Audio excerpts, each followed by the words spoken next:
India के एक बड़े सिक्योरिटी एक्सपर्ट हैं लेफ्टिनेंट कर्नल मनोज के चन्नन साहब। पिछले दिनों इन्होंने एक ओपिनियन लिखा था फ्रंटियर इंडिया के अंदर। इसमें उन्होंने ये बात मेंशन की कि एक एक्सेस क्रिएट हुआ है यहाँ पर रीजन के अंदर, एक सिक्योरिटी एक्सेस क्रिएट हुआ है जिसके अंदर पाकिस्तान, बांग्लादेश और चाइना शामिल हैं। और ये जो नया एक्सेस है ये इंडिया के लिए चैलेंजेस पोज कर रहा है, लिहाजा इंडिया को नई स्ट्रेटजी डिज़ाइन करनी पड़ेगी इस नए चैलेंज को काउंटर करने के लिए। उन्होंने कहा tri nation strategy how China, Pakistan and Bangladesh could redraw India's eastern frontier. India's northeast faces a mounting strategic threat from a covert China-Pakistan-Bangladesh axis, converging militarily, demographically, and ideologically to destabilize the region. Urgent multi-pronged countermeasures are essential to safeguard national integrity and preempt a potential three-front conflict. अब इसमें interesting चीज़ ये थी कि दो fronts तो थे ही, to front war हम कई सालों से लेकर सुनते चले आ रहे थे इंडियन एक्सपर्ट्स की ज़बान से कि टू फ्रंट वॉर होगी। जब भी वॉर होगी इंडिया की तो वो महज एक फ्रंट पे नहीं होगी, दो फ्रंट्स पे होगी। यानी वो कहते थे कि अगर उनकी जंग पाकिस्तान से हुई जब भी फ्यूचर में, तो वो सिर्फ पाकिस्तान इंडिया जंग नहीं होगी, उसमें चाइना भी आएगा, कहीं ना कहीं पे कूदेगा जंग के अंदर एट सम पॉइंट। या अगर उनकी जंग चाइना के साथ हुई तो जस्ट चाइना और इंडिया के दरमियान नहीं होगी, एट सम पॉइंट उसमें पाकिस्तान भी कूदेगा। लेकिन अब जो बातें हो रही हैं वो थ्री फ्रंट्स की बातें हो रही हैं कि असल में ये तीन फ्रंट बन गए हैं और इन तीनों के दरमियान बहुत डीप लेवल की कोऑपरेशन नज़र आ रही है सिक्योरिटी के मामलात में। अब ये सब कुछ वैसे ज़मीन पे हो रहा है, ज़मीन की हम बात कर रहे थे कि जो सरहदें हैं उनके ऊपर इस नए एक्सेस का कैसे असर पड़ सकता है। इस वक्त हम बात कर रहे हैं ज़मीन के अलावा समंदरों की। समंदर जो है बे ऑफ बंगाल हो गया या अरेबियन सी हो गया, ये इम्पॉर्टेंट गुजरगाहें हैं दुनिया के ट्रेड की। एक खामोश अलाइंस जो है ना वो यहाँ पर भी बन गया है समंदरों के अंदर, बकौल कुछ एक्सपर्ट्स के, कि यहाँ पर भी एक खामोशी के साथ अलाइंस बनता हुआ नज़र आ रहा है। और ये अलाइंस जो है इंडिया को चैलेंज कर रहा है। इंडिया का जो ट्रेडिशनल जोन ऑफ इन्फ्लुएंस रहा है, ये तमाम रीजन जो है ना, चाहे वो बे ऑफ बंगाल हो, चाहे इंडियन ओशियन हो, अरेबियन ओशियन हो, ये तमाम इलाका इंडिया अपना जोन ऑफ इन्फ्लुएंस कंसीडर करता रहा है। इंडिया की नेवी अपना जोन ऑफ इन्फ्लुएंस इसको कंसीडर करती रही है। लेकिन अब एक्सपर्ट्स का मानना है कि एक नया एक्सेस यहाँ पर समंदरों में भी इमर्ज हुआ है और उसमें पाकिस्तान और चाइना तो थे ही पहले, लेकिन कुछ नए प्लेयर्स और भी आए हैं। ख़ास तौर पर बांग्लादेश का जिक्र वो कर रहे हैं कि वो भी इस नए एक्सेस का हिस्सा बना है। कुछ दिन पहले साउथ एशियन वॉइसेस के अंदर ये एक ओपिनियन लिखा गया कि हाउ नेवल डिप्लोमेसी कुड री राइट पाकिस्तान बांग्लादेश टाइज। दोनों मुल्कों के दरमियान आपके इल्म में होगा मिलिट्री टाइज इस्टेब्लिश हो चुके हैं और तेज़ी के साथ स्ट्रेंथन भी हो रहे हैं और दोनों मुल्कों में एक विलिंगनेस है कि मिलिट्री टू मिलिट्री जो ताल्लुकात है उसको बेहतर बनाया जाए। अब इस सब का इस पूरे के पूरे रीजन पे क्या असर पड़ रहा है और किस तरह से पावर बैलेंस यहाँ पर इम्पैक्ट हो रहा है, इस हवाले से वो कहते हैं कि this Dhaka Islamabad engagement seems to be part of a broader shift in Bangladesh's diplomatic posture that began in late 2024 following the ouster of former Prime Minister Sheikh Hasina. A series of subsequent events, including a visit by a team from Pakistan's ISI to Dhaka and Bangladesh's demonstration of formal interest in Pakistan's JF-17 platform, point to security being a strong component of the revitalized relationship.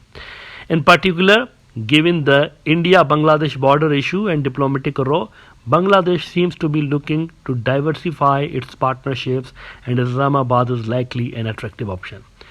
यहाँ बांग्लादेश के हवाले से बात करते हुए इनके experts कह रहे हैं कि बांग्लादेश जो है रिसेंटली अपने बॉर्डर्स के ऊपर भी दबाव फील करता रहा है, प्रेशर फील करता रहा है। और हमने देखा भी गुज़िश्ता साल से लेकर कितना इंडिया की मिलिट्री की जानिब से और बाकी की जो इवन हिंदुत्व की दहशतगर्द जमातें हैं उनकी जानिब से बॉर्डर्स के ऊपर हंगामा मचाया गया, खासतौर पर वेस्ट बंगाल और त्रिपुरा के बॉर्डर्स से। इस हवाले से एक नई सोच डेवलप हुई है बांग्लादेश के अंदर कि हमें अपनी जो पार्टनरशिप्स हैं उनको डाइवर्सिफाई करना पड़ेगा। अच्छा, पाकिस्तान ही क्यों, ये इंपॉर्टेंट बात है ना कि पाकिस्तान ही क्यों, बांग्लादेश को पाकिस्तान के साथ ही क्यों मेरी टाइम सिक्योरिटी के ताल्लुकात बेहतर बनाने। इसके लिए वो कहते हैं for Dhaka maritime engagement with Islamabad could address specific needs unmet elsewhere. ये बड़ी बात है, कुछ ऐसी बांग्लादेश की नीड्स हैं जो कि सिर्फ यहां पे ही पूरी हो सकती हैं, पाकिस्तान के अंदर, बाकी कहीं पर नहीं हो सकती।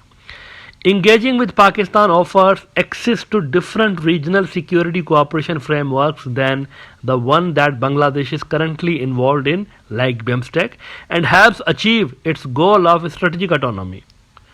And the direct Karachi-Chittagong shipping link could provide a practical sea-land access to Central Asia, besides offering significant bilateral trading potential. यहाँ दो तीन बातें आ गई हैं। एक तो वो कहते हैं बांग्लादेश की जो स्ट्रेटेजिक ऑटोनॉमी है उसको सेफगार्ड करने के लिए पाकिस्तान हेल्पफुल हो सकता है। अच्छा, यहाँ पर मैं बात करता रहा हूँ शेख हसीना के दौर में ये इल्ज़ाम इंडिया के ऊपर लगता रहा कि वो बांग्लादेश की फॉरेन पॉलिसी, बांग्लादेश के इवन अंदरूनी मामलात को भी कंट्रोल करने की कोशिश करते थे। तो स्ट्रेटेजिक ऑटोनॉमी बांग्लादेश की कंप्रोमाइज रही, लेकिन गुज़िश्ता साल वाले रिवॉल्यूशन के बाद हालात तब्दील हो गए और इंडिया दोबारा सिस्टम में ना घुस पाए। इसके लिए पाकिस्तान एक हेल्पफुल प्लेयर हो सकता है बांग्लादेश के लिए, यानी इंडिया को प्रेशराइज करने के लिए अगर उनके ऊपर इंडिया से दबाव आता है तो जवाब में ढाका वालों के पास भी कुछ होगा इंडिया पे दबाव डालने के लिए। पाकिस्तान कार्ड एक बहुत बड़ा फैक्टर है इस हवाले से इंडिया के तनाजुर में अगर आप देखते हैं, बिकॉज ऑब्वियसली इंडिया उनको अपने लिए एग्जिस्टेंशियल थ्रेट समझता है, पाकिस्तानियों को, चाइनीज के साथ साथ इनको भी समझता है। तो इनके साथ अगर ढाका के ताल्लुकात बेहतर होंगे तो इंडिया को चेक में रखने में इनको आसानी हो सकती है। और फिर ट्रेड के हवाले से अगर देखें तो पाकिस्तान के उस तरफ अगर आप देखें बहुत बड़ा लैंड मास मौजूद है, कई सारे सेंट्रल एशियन ममालिक मौजूद हैं जहां तक जाने के सिर्फ दो ही रास्ते हैं। समंदरों से अगर आप जाना चाहते हैं दो ही रास्ते हैं, एक ईरान का चाबहार पोर्ट है और दूसरा पाकिस्तान का ये जो कराची का पोर्ट है। और पाकिस्तान वाला जो रास्ता है ये ज़्यादा नेचुरल है क्योंकि यहाँ सीपैक बना हुआ है। सीपैक चाइना का एक प्रोजेक्ट है, BRI का प्रोजेक्ट है, और ये जो प्रोजेक्ट है तमाम सेंट्रल एशियन कंट्रीज़ के साथ कनेक्टेड है ऑलरेडी। तो यहाँ पर एक इंफ्रास्ट्रक्चर बना हुआ है। तो ये वो मार्केट्स हैं जहाँ बांग्लादेश पहुँचा ही नहीं है, 50 साल में नहीं पहुँच सका। तो फ्यूचर में उनको ये मार्केट्स चाहिए होंगी, अपना ट्रेड और एनर्जी की ज़रूरियात बढ़ाने के लिए उनको यहाँ पर भी अपनी प्रेजेंस बढ़ानी पड़ेगी। तो ये पाकिस्तान इनको ऑफर कर सकता है। फिर वो इंडिया के हवाले से बता रहे हैं कि many in India view the situation through a zero-sum security lens. They perceive the reconciliation between Bangladesh and Pakistan to be a result of Chinese designs of ingress into the Indian Ocean, especially given New Delhi's earlier concerns over Bangladesh's over-dependence on China. Moreover, the strategic concern over future Bangladesh-Pakistan defense cooperation has deepened Indian fears. अब Indians जो हैं इस चीज़ को भी एक access की सूरत में देख रहे हैं कि एक तो ज़मीन के ऊपर एक्सिस बना हुआ है ना, यहाँ समुंदरों में भी एक्सिस बना हुआ है। वो कहते हैं कि एक्सिस बन गया असल में चाइना है और चाइना के साथ ये दोनों मुल्क जो हैं वो मिले हुए हैं, बांग्लादेश और पाकिस्तान, और एक एक्सिस यहाँ पर हमारे अगेंस्ट क्रिएट हुआ है और ये हमारे लिए प्रॉब्लमेटिक हो सकता है। वो समझते हैं इसको, सिर्फ वो सिक्योरिटी के लेंस से देख रहे हैं, नथिंग एल्स, कि हमें प्रेशराइज करने के लिए ये सारी चीज़ें की जा रही हैं चाइना की जानिब से। फिर वो कहते हैं कि इसके जवाब में इंडिया जो है वो अपने जो नेवल डिप्लोमेसी है उसको स्ट्रेंथन करेगा और इस नए अलायंस को काउंटर करने की कोशिश करेगा। कहते हैं कि in response India is likely to intensify its own naval diplomacy, potentially expanding joint exercises like Milan and offering Dhaka enhanced incentives like maritime surveillance technologies to secure strategic alignment.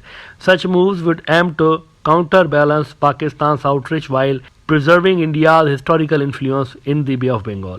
अच्छा, अगर ये तमाम फैक्टर्स हम हटा भी दें ना, ये तमाम फैक्टर्स हटा भी देते हैं तो भी सबसे बड़ी जो चीज़ बांग्लादेश अचीव कर चुका है ऑलरेडी इन फैसलों की वजह से वो ये कि बांग्लादेश की अहमियत पहले से ज़्यादा इंडिया के लिए बढ़ चुकी है।